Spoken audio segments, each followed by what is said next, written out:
After installing the unit and connecting the water drain and gas supply, you will need to install the radiants.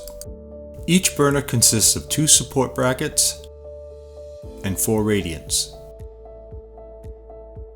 The radiant support brackets sit on a protruding stud on both the front and rear of the grill, seen here. There are 2 notches, one on each side, cut into the support. This is where you align the radiant to seat properly.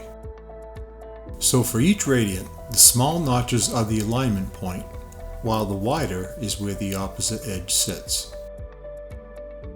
With both supports in place, install the radiants.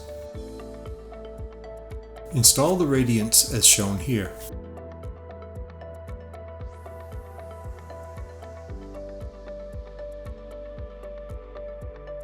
The radiant is now locked in place.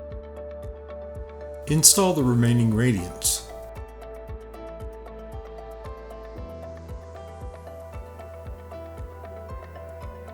This concludes installing the radiants.